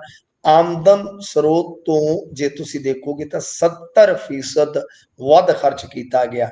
ਹੁਣ ਇਹਦੇ ਵਿੱਚ ਪਤਾ ਕੀ ਆ, ਸਿੰਗਲਾ ਇਹ ਜਿਹੜਾ ਆ ਨਾ, ਇਹ ਉਹੀ ਸਿੰਗਲਾ ਹੈ ਜਿਹਦਾ ਬਹੁਤ ਜ਼ਿਆਦਾ ਇਹਨਾਂ ਨੇ ਪ੍ਰਚਾਰ ਕੀਤਾ ਸੀ ਕਿ ਬਈ ਸਿੰਗਲਾ ਪੌਣੇ 200 ਕਰੋੜ ਲੈ ਕੇ ਭੱਜ ਗਿਆ। ਤੁਹਾਨੂੰ ਯਾਦ ਹੈ ਭਾਰਤ ਭੂਸ਼ਣ ਆਸ਼ੂ ਦੇ ਖਿਲਾਫ ਮਾਮਲਾ ਦਰਜ ਕੀਤਾ ਸੀਗਾ, ਜੀ। ਖਰੀਦ ਜੀ। ਘੁਟਾਲੇ ਦੇ। ਇਸ FIR ਦੇ ਵਿੱਚ ਇੱਕ ਨਾਮਜ਼ਦ ਬੰਦੇ ਨਾਲ ਮੇਰੀ ਮੁਲਾਕਾਤ ਹੋਈ ਵੀ ਹੈ ਗੁਰਪ੍ਰੀਤ ਜੀ। ਜੀ। ਉਹ ਵੀ ਕਲੀਨ ਚਿੱਟ ਪ੍ਰਾਪਤ ਕਰਨ ਵਾਲੇ ਲੋਕਾਂ ਚੋਂ ਇੱਕ ਆ। ਜੀ। ਉਸਨੇ ਕਿਹਾ ਕਿ ਸਾਡੀ ਭਲਮਾਨ ਸੀ, ਨਹੀਂ ਤਾਂ ਅਸੀਂ ਤਾਂ ਉਲਟਾ ਵਿਜੀਲੈਂਸ ਤੇ ਕੇਸ ਕਰ ਸਕਦੇ ਸੀ, ਕਿਉਂਕਿ ਟੈਂਪਰਿੰਗ ਹੋਈ ਵੀ ਆ ਜੀ। ਇਹਨਾਂ ਦੇ ਦਾਅਵਿਆਂ 'ਚ, ਤਾਂ ਹੀ FIR ਜਿਹੜੀ ਕੁਐਸ਼ ਹੋਈ ਆ। ਮੈਂ ਮਤਲਬ ਕਿ ਉਸ ਬੰਦੇ ਨਾਲ ਸਿਟਿੰਗ ਕਰ ਚੁੱਕਾ ਵਾਂ, ਕੋਈ ਜੀ। ਸੀਗਾ ਜਿਸਨੂੰ ਕਲੀਨ ਚਿੱਟ ਮਿਲੀ ਇਸ ਮਾਮਲੇ 'ਚ। ਤਾਂ ਕਲੀਨ ਚਿੱਟ ਕਿਵੇਂ ਮਿਲੀ? ਫਿਰ ਉਸਨੇ ਆਧਾਰ ਦੱਸਿਆ। ਉਹ ਕੁਦਰਤੀ ਰੱਬੋਂ ਮਤਲਬ ਕਿ ਬੈਠਿਆ ਬੈਠਿਆ ਗੱਲ ਨਿਕਲ ਆਈ ਤੇ ਉਹਨੇ ਆਖਿਆ ਵੀ ਇਹ ਮਾਮਲੇ 'ਚ ਮੈਂ ਵੀ ਸੀਗਾ। ਤਾਂ ਗੱਲ ਇਹ ਆ ਕਿ ਉਸਨੇ ਜੋ ਗੱਲਾਂ ਦੱਸੀਆਂ ਤੇ ਵਾਕਿਆ ਹੈਰਾਨ ਕਰਨ ਵਾਲੀਆਂ ਸੀਗੀਆਂ ਕਿ ਕਹਿੰਦੇ ਜੀ ਕਿ ਮੋਟਰਸਾਈਕਲ ਦੇ ਨੰਬਰ ਤੇ ਢੋਆ ਢੁਆਈ। ਤਾਂ ਕਹਿੰਦੇ ਵੀ ਜਾ ਜੀ ਕੇ ਸਾਡੇ ਵਕੀਲਾਂ ਨੇ ਜਿਹੜਾ ਦਾਅਵਾ ਕੀਤਾ ਸੀ ਇਹਨਾਂ ਦੇ ਭਾਰਤ ਭੂਸ਼ਣ ਆਸ਼ੂ ਹੋਰਾਂ ਦੇ ਕਿ ਬਈ ਫਿਰ ਉਹ ਕਣਕ ਕਿਵੇਂ ਆ ਗਈ ਵਿੱਚ ਰਿਕਾਰਡ 'ਚ। ਜੀ ਮੰਨ ਲਓ ਤੁਸੀਂ ਦਾਅਵਾ ਕੀਤਾ ਕਿ ਮੋਟਰਸਾਈਕਲ ਤੇ 100 ਕੁਆਂਟਲ ਕਣਕ ਢੋਈ ਗਈ ਆ, ਹਵਾ ਜੀ ਹਵਾਈ ਆ ਮੰਨ ਲਓ ਨੰਬਰ, ਤਾਂ 100 ਕੁਆਂਟਲ ਕਣਕ ਕਿਵੇਂ ਤੁਸੀਂ ਡਿਲੀਵਰ ਕਰਤੀ ਐਫਸੀਆਈ ਨੂੰ, ਜੀ ਉਹ ਕਿੱਥੋਂ ਆਈ? ਤਾਂ ਮਤਲਬ ਐਦਾਂ ਦੇ ਆਰਗੂਮੈਂਟ ਹੁੰਦੇ ਨੇ ਫਿਰ ਜਦੋਂ ਹੁੰਦੇ ਆ। ਤਾਂ ਇਹ ਸਿੰਗਲਾ ਉਹੀ ਆ ਕਿ ਜੀ ਪੌਣੇ 200 ਕਰੋੜ ਲੈ ਕੇ ਭੱਜ ਗਿਆ। ਦੇਖੋ ਜੇ ਪੌਣੇ 200 ਕਰੋੜ ਲੈ ਕੇ ਭੱਜ ਗਿਆ ਤੇ 8 ਕਰੋੜ ਦੀ ਤੁਸੀਂ ਪ੍ਰਾਪਰਟੀ ਉਹਦੀ ਜਿਹੜੀ ਆ ਉਹ ਸੀਜ਼ ਕਰਤੀ, 3 ਬੈਂਕ ਅਕਾਊਂਟ ਚ ਉਹਨੇ ਕੀ ਛੱਡਿਆ ਹੋਣਾ? ਜੂਆਂ। ਜੀ ਫਿਰ ਤੇ ਉਹ ਵਾਧੇ ਚ ਹੈ ਤੁਹਾਡੇ ਦਾਅਵੇ ਦੇ ਮੁਤਾਬਕ। ਤੇ ਤੁਸੀਂ ਤੇ ਕਿਹਾ ਸੀ 2000 ਕਰੋੜ ਦਾ ਘੁਟਾਲਾ ਹੈ ਦਾਅਵੇ ਦੇ ਮੁਤਾਬਕ, ਤੁਹਾਡੇ ਦਾਅਵੇ ਦੇ ਮੁਤਾਬਕ। ਉਹ ਕਲੀਨ ਚਿੱਟ ਲੈ ਗਏ, ਇਹਦਾ ਮਤਲਬ ਕਿ ਉਹ ਤਾਂ ਫਿਰ ਫਾਇਦੇ 'ਚ ਹੋ ਗਏ ਤੁਹਾਡੇ ਦਾਅਵੇ ਦੇ ਮੁਤਾਬਕ ਕਿ 2000 ਜੀ ਕਰੋੜ ਦੀ ਕਲੀਨ ਚਿੱਟ, ਕੁਝ ਦਿਨ ਦੀ ਜੇਲ੍ਹ, ਕੁਝ ਦਿਨ ਦੀ ਖੱਜਲ ਖੁਆਰੀ ਤੇ ਮੁੜ ਕੇ 2000 ਕਰੋੜ ਪੱਕਾ ਹੋ ਗਿਆ। ਤੁਸੀਂ ਤਾਂ ਉਹਨਾਂ ਦੇ ਮਾਮਲੇ ਨੂੰ ਚੈਲੰਜ ਵੀ ਨਹੀਂ ਕੀਤਾ ਗਾ ਜਾ ਕੇ। ਜੀ ਇਹਨਾਂ ਨੇ ਜੋ ਵੀ ਇਸ ਤਰ੍ਹਾਂ ਦੀਆਂ ਕਾਰਵਾਈਆਂ ਕੀਤੀਆਂ ਉਹਦੇ ਵਿੱਚ ਤੁਹਾਨੂੰ ਪਤਾ ਹੀ ਹੈ ਗਾਂ ਜਾ ਕੇ ਅੰਜਾਮ ਕੀ ਹੋਇਆ। ਤਾਂ ਸਿੰਗਲੇ ਦਾ ਹਾਲ ਤੇ ਇਹ ਆ ਕਿ ਹੁਣ ਨਹੀਂ ਮੁੜਦੇ ਯਾਰ ਨਹੀਂ ਚੰਡੀਗੜ੍ਹ ਵਾਲੀਏ, ਉਹ ਤੇ ਉਹ ਡੱਡ ਗਿਆ। ਜੀ ਉਹ ਤੇ ਸ਼ਾਇਦ ਕੈਨੇਡਾ ਦੇ ਵਿੱਚ ਜਾ ਕੇ ਬਹਿ ਗਏ ਵਲੈਤ ਵਿੱਚ 94 ਤੇ ਸਾਡੀਆਂ ਸਦਰਾਂ ਦਾ ਕੋਰਾ ਠੂਠਾ 92 ਤੇ ਨਦੀਆਂ ਦੇ ਵਹਿਣ ਸੁੱਕ ਗਏ, ਕਿਹੜੇ ਹੌਸਲੇ ਚੜਾਵਾਂ ਲਾਲ ਚੂੜੀਆਂ ਵੇ ਪੂਣੀਆਂ ਦੇ ਗੀਤ ਮੁੱਕ ਗਏ। ਇੱਥੇ ਤੇ ਪੂਣੀਆਂ ਦੇ ਗੀਤ ਮੁੱਕੇ ਪਏ ਆ, ਸਿੰਗਲੇ ਹੋਰੀ ਤੇ ਕਦੋਂ ਦੇ ਉੱਡ ਗਏ ਇੱਥੋਂ। ਜੀ ਉਧਰ ਜੇਕਰ ਆਪਾਂ ਵਿਸਫੋਟਕ ਸਮੱਗਰੀਆਂ ਦੀ ਗੱਲ ਕਰੀਏ ਤਾਂ ਬੀਤੇ ਦਿਨੀ ਜਿੱਦ ਸ਼ਾਇਦ ਜਗ੍ਹਾ ਦਾ ਨਾ ਜਿੱਦ ਹੀ ਸੀ, ਤੁਸੀਂ ਸਾਂਝਾ ਕੀਤਾ ਸੀ ਉਹਨੇ ਅੱਛਾ ਜੀਦਾ ਜੀਦਾ ਬੜਾ ਰੌਲਾ ਪਿਆ ਸੀ। ਤੇ ਹੁਣ ਇੱਧਰ ਕਹਿੰਦੇ ਲੁਧਿਆਣੇ 'ਚ ਵਿਸਫੋਟਕ ਸਮੱਗਰੀ ਬਰਾਮਦ ਹੋਈ ਹੈ। ਇਹ ਚੱਲੀ ਕੀ ਜਾਂਦਾ ਜੀ ਵਿਸਫੋਟਕ ਸਮੱਗਰੀ ਦੇ ਨਾਲ? ਕੀ ਇਹ ਇੰਨਾ ਈਜ਼ੀਲੀ ਅਵੇਲੇਬਲ ਹੋਣ ਵਾਲੀ ਚੀਜ਼ ਹੈ ਜਾਂ ਕੈਮੀਕਲ ਕੀ ਹੁੰਦੇ ਨੇ ਇਹ ਜਿਹੜੇ ਇਹ ਵਿਸਫੋਟਕ ਸਮੱਗਰੀ ਦੇ ਰੂਪ 'ਚ ਮਿਲਦੇ ਨੇ, ਇੰਨੇ ਆਰਾਮ ਦੇ ਨਾਲ ਮਿਲ ਜਾਂਦੇ ਨੇ? ਦੇਖੋ ਗੱਲ ਇਹ ਆ ਕਿ ਅੱਜ ਦੁਪਹਿਰੇ ਇਹ ਮੈਂ ਖਬਰ ਪੜ੍ਹ ਰਿਹਾ ਸੀਗਾ ਕਿ ਭਾਈ ਲੁਧਿਆਣੇ ਦੇ ਵਿੱਚ ਚਾਚਾ ਦੀ ਕੋਈ ਦੁਕਾਨ ਹੈ, ਉਸਨੂੰ ਉਡਾਉਣ ਵਾਸਤੇ ਬੰਬ ਲਾਇਆ ਗਿਆ ਸੀਗਾ ਤੇ YouTube ਚੈਨਲ ਤੋਂ ਸਿੱਖਿਆ ਗਿਆ, ਫਲਿੱਪਕਾਰਟ ਤੋਂ ਕਹਿੰਦੇ ਸਮਾਨ ਮੰਗਾਇਆ ਗਿਆ, ਟਾਈਮਰ ਨਾ ਚੱਲਣ ਕਰਕੇ ਜਿਹੜਾ ਸੀਗਾ ਬਲਾਸਟ ਨਹੀਂ ਹੋਇਆ। ਕਮਾਲ ਹੋ ਗਈ ਹੈ ਜੀ। ਮਤਲਬ ਕਿ ਫਲਿੱਪਕਾਰਟ ਤੇ ਮਾਰਕੀਟ ਤੋਂ ਸਮਾਨ ਖਰੀਦ ਕੇ ਇੰਪਰੋਵਾਈਜ਼ਡ ਐਕਸਪਲੋਸਿਵ ਡਿਵਾਈਸ ਉਹੀ ਜੁਗਾੜ ਤਿਆਰ ਕਰ ਦਿੱਤਾ। ਕਮਾਲ ਦੀ ਗੱਲ ਹੈ ਯਾਰ। ਜੀ ਕਿ ਪੈਟਰੋਲ ਭਰ ਕੇ ਹੋਰ ਜੁਗਾੜ ਲਾ ਕੇ ਇੱਥੇ ਕੀ ਸਾਡੇ, ਮੈਨੂੰ ਲੱਗਦਾ ਕਿ ਇਹ ਜਿਹੜੇ ਬਦਮਾਗੇ ਬੰਦੇ ਕਿਸੇ ਹੋਰ ਪਾਸੇ ਹੀ ਚੱਲ ਪਏ ਨੇ। ਇਹਨਾਂ ਨੂੰ ਤਾਂ ਵਿਗਿਆਨਕ ਬਣਨਾ ਚਾਹੀਦਾ ਸੀ। ਏਡੇ ਪ੍ਰਯੋਗ ਕਰਨ ਡਏ ਨੇ, ਕੋਈ ਜਿਹਦੇ ਕਰਨ ਡਿਆ, ਕੋਈ ਕਿਤੇ ਕਰਨ ਡਿਆ। ਹੱਦ ਹੋ ਗਈ ਆ, ਦੁਕਾਨਾਂ ਉਡਾਉਣ ਤੱਕ ਚਲੇ ਗਏ ਨੇ। ਤਾਂ ਗੱਲ ਇਹ ਆ ਕਿ ਇਹ ਸਾਰਾ ਕੁਝ ਜਿਹੜਾ ਹੈ ਉਹ ਇਸ ਕਰਕੇ ਫੜਿਆ ਗਿਆ ਕਿਉਂਕਿ ਪੈਟਰੋਲ ਦੀ ਬਦਬੂ ਜਿਹੜੀ ਉਹ ਆ ਰਹੀ ਸੀਗੀ। ਇਸ ਤੇ ਤੁਰੰਤ ਜਿਹੜੇ ਦੁਕਾਨ ਮਾਲਕ ਆ ਅਜੇ ਉਹਨਾਂ ਨੇ ਸੂਚਨਾ ਦਿੱਤੀ। ਫਿਰ ਦੁਕਾਨਦਾਰ ਨੇ ਬਿਲਡਿੰਗ ਦੇ ਮਾਲਕ ਤੇ ਆਸ-ਪਾਸ ਦੇ ਲੋਕਾਂ ਨੂੰ ਦੱਸਿਆ, ਜਿਸ ਤੋਂ ਬਾਅਦ ਪੁਲਿਸ ਆਈ ਤੇ ਦੱਸਦੇ ਕਿ ਕੋਈ ਖਰੀਦਦਾਰ ਸੀ ਜਿਹੜਾ ਬੈਗ ਛੱਡ ਕੇ ਗਿਆ, ਉਹਦੇ ਤੇ ਸ਼ੱਕ ਹੋਇਆ। ਤੇ ਹਾਲਾਂਕਿ ਉਹ ਮਤਲਬ ਕਿ ਕੌਣ ਹੈ ਕੌਣ ਨਹੀਂ, ਤਾਂ ਬਈ ਇਹਦੇ ਤੇ ਤਾਂ ਹੁਣ ਜਾਂਚ ਪੜਤਾਲ ਹੋਏਗੀ, ਫਿਰ ਪਤਾ ਲੱਗੇਗਾ। ਪਰ ਕਮਾਲ ਹੋ ਰਹੀ ਆ, ਕਮਾਲ ਹੋ ਰਹੀ ਆ। ਇੰਨੇ ਹਥਿਆਰ ਫੜੇ ਜਾ ਰਹੇ ਆ, ਗੱਲ ਹੀ ਛੱਡ ਦਿਓ ਜੀ, ਹਥਿਆਰ ਫੜੇ ਜਾ ਰਹੇ ਤਾਂ ਹੁਣ ਕਿੱਥੋਂ ਆ ਰਹੇ ਆ, ਇਹ ਵੀ ਇੱਕ ਜਾਂਚ ਪੜਤਾਲ ਦਾ ਵਿਸ਼ਾ ਹੈ। ਤਾਂ ਖੈਰ ਇਧਰੋਂ ਖਬਰ ਜਿਹੜੀ ਆ ਦੇਰ ਸ਼ਾਮੀ ਆਈ ਆ ਕਿ ਇਸ ਮਾਮਲੇ ਦੇ ਵਿੱਚ ਭਤੀਜੇ ਨੇ ਹੀ ਘਰ ਦੇ ਵਿੱਚ ਬੰਬ ਬਣਾਇਆ, ਟਾਈਮਰ ਲਾ ਕੇ ਚਾਚਾ ਦੀ ਦੁਕਾਨ 'ਚ ਰੱਖ ਆਇਆ। ਆਹ ਹਾਲ ਆ। ਮਤਲਬ ਦੇਰ ਸ਼ਾਮੀ ਗ੍ਰਿਫਤਾਰੀਆਂ ਜਿਹੜੀਆਂ ਨੇ ਉਹ 2 ਹੋਈਆਂ ਤੇ ਦੋਨੇ ਯੂਪੀ ਦੇ ਰਹਿਣ ਵਾਲੇ ਆ, ਯੂਪੀ ਦੇ ਰਹਿਣ ਵਾਲੇ ਆ। ਗੱਲ ਫਿਰ ਉਥੇ ਹੁਣ ਕੁਝ ਲੋਕ ਜਿਹੜੇ ਆ ਬਿਲਕੁਲ ਇਹਨਾਂ ਦੇ ਹੱਕ 'ਚ ਖੁੱਲ ਕੇ ਆ ਜਾਂਦੇ ਪੂਰਬੀਆਂ ਦੇ। ਤੇ ਮੈਂ ਵਾਰ-ਵਾਰ ਕਹਿਣਾ ਵੀ ਚਲੋ ਠੀਕ ਹੈ, ਰੋਜੀ ਰੋਟੀ ਦਾ ਸਾਰਿਆਂ ਨੂੰ ਹੱਕ ਆ, ਬਾਕੀ ਜੋ ਸੰਵਿਧਾਨ ਕਾਨੂੰਨ ਦੇ ਮੁਤਾਬਕ ਹੈ ਸਭ ਕੁਝ ਚੱਲੇ, ਜੋ ਵੀ ਕਾਇਦਾ ਕਾਨੂੰਨ ਬਣਾਇਆ ਜਾ ਸਕਦਾ। ਪਰ ਘੱਟੋ ਘੱਟ ਆ ਜਿਹੜੇ ਹੁਣ ਏਦਾਂ ਦੇ ਫਿਰਦੇ ਐਲੀਮੈਂਟ, ਇਹਨਾਂ ਦੀ ਕੋਈ ਨਿਸ਼ਾਨਦੇਹੀ, ਕੋਈ ਪੋਰਟਲ ਵਗੈਰਾ, ਕੋਈ ਇਹਨਾਂ ਦੇ ਰਿਕਾਰਡ ਤੇ ਚੈੱਕ ਹੋਣੇ ਚਾਹੀਦੇ ਆ। ਇਹ ਤੇ ਬੰਬ ਬਣਾ ਕੇ ਰੱਖਣ ਲੱਗ ਗਏ ਨੇ। ਕੱਲ ਜੀ, ਨੂੰ ਕੋਈ ਤੁਹਾਡੇ ਮੇਰੇ ਵਰਗੇ ਦੇ ਨਾਲ ਹੋ ਗਈ ਤੇ ਘਰ 'ਚ ਵੀ ਰੱਖ ਸਕਦੇ ਆ ਕਿਸੇ ਦੇ। ਜੀ, ਇਸ ਵਾਸਤੇ ਪੋਰਟਲ ਵਗੈਰਾ ਤੇ ਜ਼ਰੂਰ ਬਣਨੇ ਚਾਹੀਦੇ ਆ। ਪਤਾ ਨਹੀਂ ਕਿੱਧਰੋਂ ਆਉਂਦੇ, ਕਿੱਧਰੋਂ ਕੀ ਸਮਾਨ ਸਮੂਨ ਮੰਗਾਈ ਜਾਂਦੇ ਆ। ਤੁਸੀਂ ਇਹ ਵੀ ਵੇਖੋ ਨਾ ਕਿ ਜਿਹਦੇ ਵਾਲੇ ਮਾਮਲੇ ਤੋਂ ਬਾਅਦ ਵੀ ਜੇ ਇਦਾਂ ਦੇ ਐਕਸਪਲੋਸਿਵਲੀ ਸਮਾਨ ਜਿਹੜੇ ਈਜ਼ੀਲੀ ਆਨਲਾਈਨ ਅਵੇਲੇਬਲ ਹੈ, ਤਾਂ ਇਹ ਵੀ ਇੱਕ ਜੀ, ਬੜਾ ਚਿੰਤਾਜਨਕ ਵਿਸ਼ਾ ਹੈ ਨਾ ਗੁਰਪ੍ਰੀਤ ਜੀ। ਜੀ, ਬੇਹੱਦ ਬਹੁਤ ਚਿੰਤਾਜਨਕ ਵਿਸ਼ਾ ਇਹ ਹੈ। ਤੇ ਜੇਕਰ ਅਗਲੀ ਖਬਰ ਦੇ ਵੱਲ ਵਧੀਏ ਤਾਂ ਉਧਰ ਜੱਸੀ ਅਦਾਲਤ ਵੱਲੋਂ ਦੋਸ਼ੀ ਕਰਾਰ। ਹਾਂਜੀ, ਇਹ ਉਹੀ ਜੱਸੀ ਆ ਜਿਹੜੀ ਇੱਕ ਅਕਾਲੀ ਲੀਡਰ ਸੀ, ਚੰਬਲ ਪਿੰਡ ਆ। ਪਹਿਲਾਂ ਇਹ ਬੀਬੀ ਵਿਆਹੀ ਸੀ ਕਿਸੇ ਵਿਅਕਤੀ ਨਾਲ, ਉਹਦੀ ਡੈਥ ਹੋ ਗਈ, ਫਿਰ ਦੂਸਰੇ ਵਿਅਕਤੀ ਦੇ ਘਰ ਬੈਠੀ ਸੀ। ਇਹਦੀ ਲੜਕੀ ਪੁਲਿਸ ਮੁਲਾਜ਼ਮ ਸੀ। ਤੁਹਾਨੂੰ ਸ਼ਾਇਦ ਯਾਦ ਹੋਏਗਾ 2021-22 ਦੀ ਗੱਲ ਹੈ। ਬੜੀ ਚਰਚਿਤ ਹੋਈ ਸੀ ਘਟਨਾ, ਜਿਵੇਂ ਥਾਰ ਵਾਲੀ ਬੀਬੀ ਹੋਈ ਤੇ ਬਾਅਦ ਚ ਜੀ, ਉਹ ਕੁੜੀ ਦਾ ਕੋਈ ਕਸੂਰ ਨਹੀਂ ਨਿਕਲਿਆ, ਦੱਸਦੇ ਜਾਂਚ ਪੜਤਾਲ ਹੋਈ ਸੀਗੀ।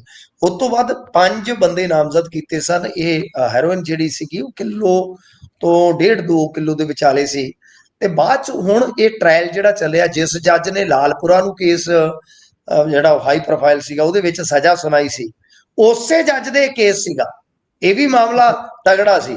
ਜੱਜ ਦਾ ਨਾਮ ਪ੍ਰੇਮ ਕੁਮਾਰ ਹੈ, ਪਰ ਜੱਜ ਪ੍ਰੇਮ ਦੇ ਨਾਲ ਹੀ ਸਜ਼ਾ ਦਿੱਤੀ ਜਾਂਦੇ ਹਾਈ ਪ੍ਰੋਫਾਈਲ ਮਾਮਲਿਆਂ ਦੇ ਵਿੱਚ, ਛੱਡਦੇ ਹੀ ਕਿਸੇ ਨੂੰ ਨਹੀਂ। ਤੇ ਇਸ ਮਾਮਲੇ ਦੇ ਵਿੱਚ ਵੀ ਜੱਸੀ ਸਮੇਤ ਜਿਹੜੇ 5 ਮੁਲਜ਼ਮ ਆ ਉਹ ਦੋਸ਼ੀ ਕਰਾਰ ਦੇ ਦਿੱਤੇ। ਨਾਲ ਦੀ ਨਾਲ ਤੁਹਾਨੂੰ ਪਤਾ ਹੱਥਕੜੀਆਂ ਆ ਜਾਂਦੀਆਂ, ਛਣਕ ਕਰਦੀਆਂ, ਤੇ ਫਿਰ ਦਮਕ ਕਰਦੇ ਪੈਰ ਜਿਹੜੇ ਆ ਉਹ ਜੇਲ੍ਹ ਨੂੰ ਤੁਰ ਪੈਂਦੇ ਆ। ਸੱਜਣਾ ਦਾ ਪਿੰਡ ਲੰਘ ਕੇ ਮੈਥੋਂ ਪੈਰ ਨਾ ਪੁੱਟਿਆ ਜਾਵੇ ਵਰਗੀ ਹਾਲਤ ਹੋ ਜਾਂਦੀ ਹੈ ਜਦੋਂ ਛਣ ਹੁੰਦੀ ਹੈ ਨਾ ਹੱਥਕੜੀਆਂ ਦੀ। ਗੁਰਪ੍ਰੀਤ ਜੀ, ਏਦਾਂ ਜੀ, ਲੱਗਦਾ ਵੀ ਆ ਜਿਹੜਾ 1.5 ਕਿਲੋਮੀਟਰ ਵਾਲਾ ਸਫ਼ਰ ਹੈ ਨਾ ਕਚਹਿਰੀ ਤੋਂ ਜੇਲ੍ਹ ਦਾ, ਇਹ ਮੁੱਕੇ ਹੀ ਨਾ, ਚੱਲਦਾ ਹੀ ਰਵੇ, ਚੱਲਦਾ ਹੀ ਰਵੇ। ਠੀਕ ਹੈ ਜੀ, ਨਾ, ਆਪਾਂ ਰਲ ਕੇ ਗੁਜ਼ਾਰਾਂਗੇ ਰਾਤ, ਤੇ ਅੱਲਾ ਕਰੇ ਦਿਨ ਨਾ ਚੜੇ। ਤੇ ਲੋਕ ਐਂ ਕਹਿੰਦੇ ਵੀ ਸਫ਼ਰ ਹੀ ਨਾ ਮੁੱਕੇ, ਬਸ ਸੜਕ ਤੇ ਤੁਰੇ ਜਾਈਏ। ਖੈਰ, ਹੂੰ, ਜੱਸੀ ਧੀਰੇ ਧੀਰੇ ਹੌਲੇ ਹੌਲੇ ਨਿਤਨੀ ਜਿਹੜੀ ਅਕਾਲੀ ਦਲ ਦੀ ਲੀਡਰ ਸੀਗੀ ਉਹ ਜੇਲ੍ਹ ਦੇ ਵਿੱਚ ਪਹੁੰਚ ਗਈ ਆ। ਸਜ਼ਾ ਹੁਣ ਜੀ, ਪ੍ਰੇਮ ਕੁਮਾਰ ਜੀ ਪ੍ਰੇਮ ਸਹਿਤ ਥੋੜੇ ਦਿਨਾਂ ਬਾਅਦ ਸੁਣਾ ਦੇਣਗੇ। ਜੀ। ਸੋ ਉਧਰ ਜੇਕਰ ਆਪਾਂ ਲੇਹ ਦੀ ਗੱਲ ਕਰੀਏ, ਜਿੱਥੇ ਕੱਲ ਬੜੀ ਹਿੰਸਾ ਭੜਕ ਗਈ ਸੀ, ਉਸ ਤੋਂ ਬਾਅਦ ਸੋਨਮ ਵਾਂਗਚੁਕ ਹੋਣਾ ਨੇ ਦੋਸ਼ ਲਾਇਆ ਵੀ ਕਹਿੰਦੇ ਮੈਨੂੰ ਬਲੀ ਦਾ ਬੱਕਰਾ ਬਣਾ ਲਿਆ ਗਿਆ। ਹਾਂਜੀ, ਕੇਂਦਰ ਨੇ ਇਹਨਾਂ ਦੇ NGO ਦਾ ਜਿਹੜਾ ਵਿਦੇਸ਼ੀ ਫੰਡਿੰਗ ਦਾ ਲਾਇਸੈਂਸ ਸੀਗਾ ਉਹ ਰੱਦ ਕਰ ਦਿੱਤਾ ਹੈ। ਹਿੰਸਾ ਦੇ ਲਈ ਇਹਨਾਂ ਨੂੰ ਜ਼ਿੰਮੇਵਾਰ ਠਹਿਰਾ ਦਿੱਤਾ ਹੈ। ਤਾਂ ਗੱਲ ਇਹ ਆ ਕਿ ਵਾਂਗਚੁਕ ਕਹਿ ਰਿਹਾ ਕਿ ਮੈਨੂੰ ਬਲੀ ਦਾ ਬੱਕਰਾ ਬਣਾਇਆ ਜਾ ਰਿਹਾ। ਦੇਖੋ, ਵਾਂਗਚੁਕ ਨੂੰ ਜੇ ਤੁਸੀਂ ਇਸ ਤਰ੍ਹਾਂ ਕਰ ਰਹੇ ਹੋ ਤਾਂ ਮੇਰੇ ਖਿਆਲ ਦੇ ਨਾਲ ਬਹੁਤ ਬੁਰਾ ਇੰਪੈਕਟ ਹੋਏਗਾ ਪੂਰੀ ਦੁਨੀਆ ਦੇ ਵਿੱਚ ਇਸ ਦਾ। ਕਿਉਂਕਿ ਸੋਨਮ ਵਾਂਗਚੁਕ ਸੋਸ਼ਲ ਐਕਟਿਵਿਸਟ ਹੀ ਨਹੀਂ, ਦੁਨੀਆ ਭਰ ਦੇ ਵਿੱਚ ਇੱਕ ਮਸ਼ਹੂਰ ਹਸਤੀ ਆ। ਕਦੇ ਵੀ ਇਸ ਬੰਦੇ ਨੇ ਹਿੰਸਾ ਨੂੰ ਪ੍ਰਮੋਟ ਨਹੀਂ ਕੀਤਾ। ਮੈਂ ਬਹੁਤ ਲੰਮੇ ਸਮੇਂ ਤੋਂ ਵਾਂਗਚੁਕ ਨੂੰ ਜਾਣਦਾ। ਠੀਕ ਹੈ ਜੀ, ਐ ਨਹੀਂ ਹੈ ਜੀ, ਕਿ ਮੈਂ ਜਾ ਕੇ ਕੌਫੀ ਪੀਣਾ, ਇਹਦੇ ਘਰੇ ਰੋਟੀ ਖਾਣਾ। ਕਈ ਬੰਦੇ ਤੁਹਾਨੂੰ ਅੱਛੇ ਲੱਗਦੇ ਨੇ, ਜਿੱਦਾਂ ਕਿਸੇ ਜੀ, ਨੂੰ ਕਿਤੇ ਭੁੱਲ ਭੁਲੇਖੇ 'ਚ ਅਸੀਂ ਵੀ ਅੱਛੇ ਲੱਗਦੇ ਹੋਵਾਂਗੇ। आप मुझे अच्छे लगने लगे, तो भाई कुछ बंदे अच्छे लगते हैं ਤੁਹਾਨੂੰ। ਵਾਂਗਚੁਕ ਉਹਨਾਂ ਚੋਂ ਇੱਕ ਆ। ਭਾਈ ਇਸ ਬੰਦੇ ਨੇ ਤੇ ਨਾਲ ਦੀ ਨਾਲ ਆਪਣਾ ਜਿਹੜਾ ਸੰਘਰਸ਼ ਸੀ ਛੱਡਤਾ ਕਿ ਭਾਈ ਵਾਇਲੈਂਟ ਹੋ ਗਿਆ ਅੰਦੋਲਨ, ਹੁਣ ਮੈਂ ਇਹ ਅੰਦੋਲਨ ਵਾਪਸ ਲੈ ਰਿਹਾ। ਉਹ ਤਾਂ ਅਹਿੰਸਾਵਾਦੀ ਹੈ ਜੀ। ਜੀ, ਮਾਮਲਾ ਕੀ ਵਿਗੜਿਆ ਕਿ ਮੰਗਲਵਾਰ ਇਹਦੇ ਨਾਲ ਵਾਂਗਚੁਕ ਦੇ ਨਾਲ ਜਿਹੜੇ ਸਾਥੀ ਬੈਠੇ ਸਨ ਭੁੱਖ ਹੜਤਾਲ ਤੇ, ਤਾਂ ਉਹਨਾਂ ਚੋਂ 2 ਦੀ ਹਾਲਤ ਵਿਗੜ ਗਈ। ਤੇ ਕੁਝ ਜੀ, ਨੌਜਵਾਨ ਜਾਂ ਕੁਝ ਹਿੰਸਕ ਪ੍ਰਵਿਰਤੀ ਦੇ ਵੀ ਹੋ ਸਕਦੇ ਆ ਕਿ ਉਹਨਾਂ ਜੀ, ਨੇ ਭੰਨਤੋੜ ਸ਼ੁਰੂ ਕਰ ਦਿੱਤੀ। ਨੁਕਸਾਨ ਤੁਹਾਡੇ ਸਾਹਮਣੇ ਆ, 4-5 ਜੀ, ਮੌਤਾਂ ਹੋਣ ਦੀ ਖਬਰ ਆ। ਉਸ ਤੋਂ ਬਾਅਦ ਹੁਣ ਪ੍ਰਾਪੇਗੰਡਾ ਫੇਰ ਚੱਲ ਪਿਆ, ਆ ਫਲਾਣਾ ਕਾਂਗਰਸ ਦੇ ਨਾਲ ਦਾ, ਇੱਥੋਂ ਨੇਪਾਲ ਚੋਂ ਆ ਗਿਆ ਜੀ, ਇੱਥੋਂ ਆ ਹੋ ਗਿਆ, ਫਲਾਂ ਹੋ ਗਿਆ, ਟਮਕਾ ਹੋ ਗਿਆ, ਇੰਨੇ ਘਲਾ ਦਿੱਤੇ, ਉਹਨੇ ਘਲਾ ਦਿੱਤੇ। ਆਪਦੇ ਪੀੜੀ ਦੇ ਥੱਲੇ ਤੇ ਸੋਟਾ ਮਾਰਨਾ ਭੁੱਲ ਹੀ ਗਏ ਕਿ ਲੇਹ ਤੇ ਕਾਰਗਿਲ ਨੂੰ ਤੁਸੀਂ ਵੱਖੋ ਵੱਖ ਕਿਉਂ ਨਹੀਂ ਕਰਦੇ? ਕਿਉਂਕਿ ਇੱਕ ਸੀਟ ਜਿਹੜੀ ਆ ਉਹ ਸ਼ੀਆ ਮੁਸਲਮਾਨਾਂ ਦੀ ਆ, ਇੱਕ ਬੋਧੀਆਂ ਦੀ ਆ। ਕਿਉਂ ਨਹੀਂ ਮੰਗ ਜੀ, ਮੰਨਦੇ ਤੁਸੀਂ ਉਹਨਾਂ ਦੀ? ਪੂਰਨ ਸਟੇਟ ਦਾ ਦਰਜਾ ਕਿਉਂ ਨਹੀਂ ਦਿੰਦੇ? ਕੀ ਅੜਚਨ ਆ? ਠੀਕ ਆ, ਉਹਨਾਂ ਦਾ ਜਿਹੜਾ ਸੰਸਾਧਨਾਂ ਤੇ ਆਪਣਾ ਹੱਕ ਆ, ਕਿਉਂ ਅਡਾਨੀ ਨੂੰ ਉਹਦੇ ਵਿੱਚ ਧੱਕੇ ਨਾਲ ਤੁਸੀਂ ਉੱਥੇ ਵਾੜਦੇ ਪਏ ਜੇ ਸੋਲਰ ਪਲਾਂਟਾਂ ਦੇ ਜ਼ਰੀਏ? ਕਿਉਂਕਿ ਉਹਨਾਂ ਦਾ ਵੀ ਡੈਜ਼ਰਟ ਹੈ ਨਾ, ਉਹ ਠੰਡਾ ਡੈਜ਼ਰਟ ਹੈ, ਤੇ ਉਹ ਵੀ ਤੁਸੀਂ ਕਵਰ ਕਰ ਲਓਗੇ ਤੇ ਡੰਗਰ ਕਿੱਥੇ ਚਰਾਉਣਗੇ ਸਰ? ਜੀ, ਇਸ ਮਾਮਲੇ ਦੀ ਜਿਹੜੀ ਰੂਟ ਹੈ ਨਾ, ਜੜ ਆ ਗੁਰਪ੍ਰੀਤ ਜੀ, ਆ ਚੀਜ਼ਾਂ ਨੇ ਜਿਹੜੀਆਂ ਮੈਂ ਤੁਹਾਨੂੰ ਦੱਸ ਰਿਹਾ, ਉਹ ਜੀ, ਇਸੇ ਕਰਕੇ ਤੁਹਾਨੂੰ ਕਹਿੰਦੇ ਆ ਕਿ ਸਾਨੂੰ 6th ਸ਼ਡਿਊਲ ਦੇ ਵਿੱਚ ਪਾ ਦਿਓ, ਤਾਂ ਕਿ ਅਸੀਂ ਆਟੋਨੋਮ ਮਤਲਬ ਕਿ ਕਾਉਂਸਲ ਦੇ ਜ਼ਰੀਏ ਆਪਣੇ ਸੰਸਾਧਨਾਂ ਦੀ ਲੁੱਟ ਰੋਕ ਸਕੀਏ। ਜੀ। ਠੀਕ ਹੈ, ਪੂਰਨ ਦਰਜੇ ਦਾ ਰਾਜ ਆਪਾਂ ਮਿਲਟਰੀ ਰਣਨੀਤੀ ਦੇ ਤਹਿਤ ਕਹਿ ਸਕਦੇ ਹਾਂ ਕਿ ਤੁਸੀਂ ਉਹਨੂੰ ਢਾਲ ਸਕਦੇ ਹੋ ਕਿ ਇੱਕ ਪਾਸੇ ਚਾਈਨਾ, ਦੂਜੇ ਪਾਸੇ ਪਾਕਿਸਤਾਨ ਹੈ, ਕਿਤੇ ਮਾਮਲਾ ਸੈਂਸਿਟਿਵ ਨਾ ਹੋ ਜਾਵੇ। ਠੀਕ ਹੈ, ਪਰ ਦੂਜੀਆਂ ਗੱਲਾਂ ਕਿ ਭਾਈ ਬੇਰੁਜ਼ਗਾਰੀ ਜਾਂ ਸਥਾਨਕ ਲੋਕਾਂ ਲਈ ਨੌਕਰੀ ਦੇ ਦਰਵਾਜ਼ੇ ਲਗਭਗ ਬੰਦ, ਇਹਨਾਂ ਚੀਜ਼ਾਂ ਤੇ ਤਾਂ ਤੁਸੀਂ ਉਹਨਾਂ ਨੂੰ ਰਾਜ਼ੀ ਕਰ ਸਕਦੇ ਸੀ ਨਾ। ਤੁਸੀਂ ਆਪਣੀ ਗਲਤੀ ਤੇ ਮੰਨਣੀ ਨਹੀਂ ਕਦੇ, ਚਾਹੇ ਮਨੀਪੁਰ ਹੋਵੇ, ਚਾਹੇ ਦਿੱਲੀ ਹਿੰਸਾ ਹੋਵੇ, ਕਦੇ ਤੁਸੀਂ ਆਪਣੀਆਂ ਗਲਤੀਆਂ ਮੰਨਣੀਆਂ ਹੀ ਨਹੀਂ। ਜੀ, ਸੋ ਇਸੇ ਦੇ ਨਾਲ ਪ੍ਰੋਗਰਾਮ ਦਾ ਸਮਾਂ ਇੱਥੇ ਹੀ ਸਮਾਪਤ ਹੁੰਦਾ ਹੈ। ਤੁਸੀਂ ਜੁੜੇ ਜਾਣਕਾਰੀਆਂ ਸਾਂਝੀਆਂ ਕੀਤੀਆਂ, ਬਹੁਤ ਬਹੁਤ ਧੰਨਵਾਦ ਜੀ। ਸ਼ੁਕਰੀਆ ਜੀ।